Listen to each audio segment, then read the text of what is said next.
one recent development that caught my attention was that the public relations branch, which I didn't even know there was such a thing, but the public relations branch of the Canadian Forces outlined a new strategic program called the Defence Strategic Communication Program, which is apparently designed to influence opinion domestically and produce propaganda. This sounds strange to me. Can you please explain what this program is and whether it's a good thing and how I as a Canadian should be concerned or not? Well, I will admit from the outset that I can't explain it. Certainly, I can't even try to explain it to the satisfaction of your viewers. I think I understand what they might be trying to achieve.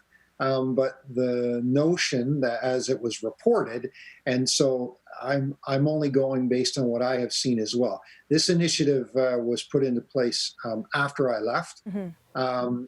I will say this: my experience with these types of things is that often things get overzealously implemented. It is seldom a case of intentional malice or anything untoward.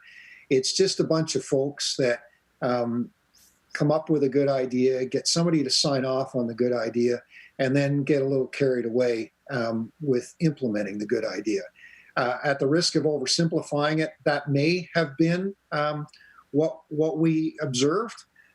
Certainly, that's my reading between the lines. And you know, but let's not forget that there is, although not domestically, there is a role to play in terms of what we would call information operations or influence operations, and that is legitimate in terms of modern warfare and complements all of the other dimensions of modern warfare. And in order to do that, you need a few ingredients.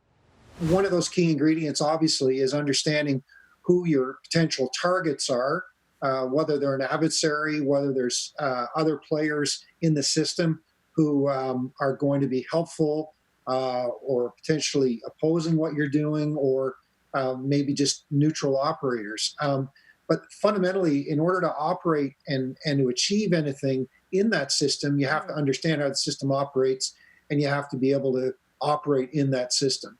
And, I think that aspect of it is legitimate. I really can't even understand nor speak to what may have been going on, but I go back to my experiences. Often people get out ahead.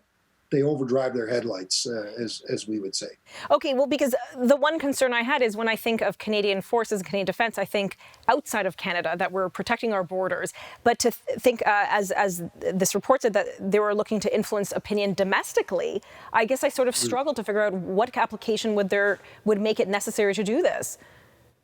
Yeah, and I don't know. I think marketing the armed forces, well, that's potentially a valid and legitimate use of the capability, Sure. but it seems bizarre to me that it would fall under this broader descriptor that's been reported.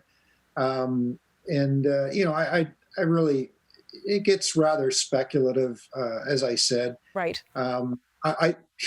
It's ironic that we're dealing with the branch of the armed forces that is intended to explain things, and we haven't had a useful explanation that can pass what I would describe as the common sense test. I guess and on that note, I guess we'll leave it be. But a very interesting discussion, Vice Admiral, and I guess we'll have to wait and see what this new Strategic Communications Department does.